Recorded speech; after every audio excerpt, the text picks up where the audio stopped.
Reports of measles cases now making an alarming comeback. Measles is a disease once thought to be eliminated from the U.S. as far as 24 years back. But now 17 states across the country have reported new cases. That is so far this year, and according to the CDC. And if you think about it, that's more than 45 cases reported over just the last few months. Compare that to 58 cases in all of last year. Here in Chicago, a second case of measles has been reported at a migrant shelter, and health officials are warning it could lead to a larger outbreak because many asylum seekers are unvaccinated. So joining me now, we welcome in infectious disease specialist, Dr. Amesh Adalja. Dr. Adalja, thank you so much for your time. As a physician, what is your reaction to seeing more reports of these new measles cases?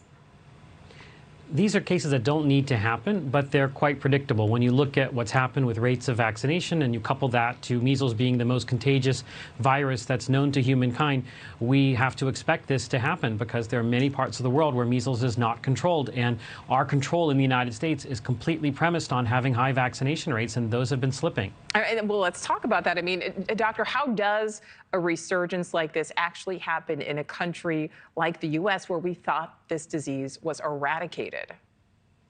So measles is the most contagious disease, as I've said. So that means that vaccination rates have to be very high, not just 90%, but 95% plus. And what we're seeing after the pandemic and the rise of the anti-vaccine movement is more exemptions for children entering kindergarten, entering school for the MMR vaccine, which includes measles. That's now slipping in many parts of the country. And when you do that, all you need to do is get one person infected, and that person is going to be able to infect all of the unvaccinated individuals that are in a given school. So that's what's happening in multiple different parts of the United States. And we've had worse years. Back in 2019, we had over 1,200 cases due to a big outbreak in the New York, New Jersey area. So this is something that we've been dealing with in the past. But I think what's dangerous now is this is being really revved up by the anti-vaccine movement, and we're seeing more and more schools have more and more exemptions.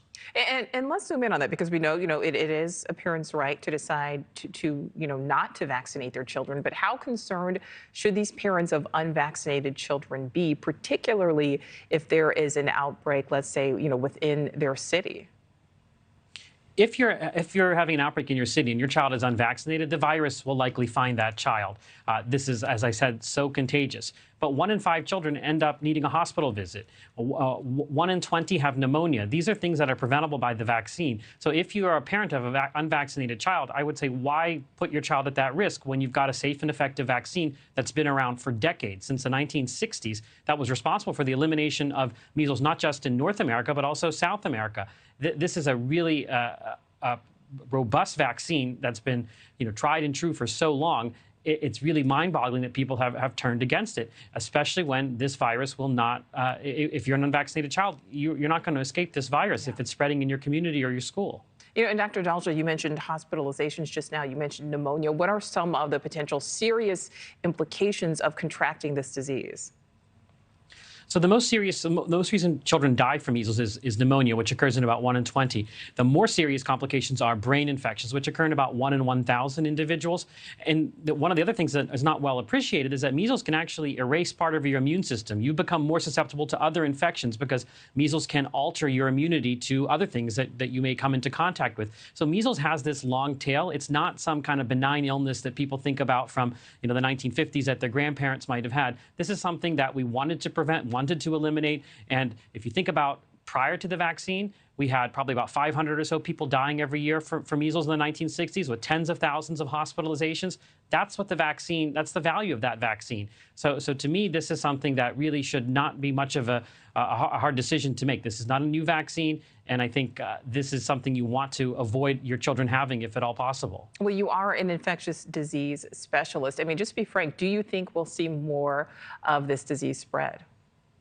I do think we're going to see more this year. I don't know that we'll break that 1,200 number from 2019. That was a very large outbreak in the New York, New Jersey area. But I do think we're going to see more cases, more disruptions, more schools getting impacted, more public health investigations and isolation and quarantine of these individuals.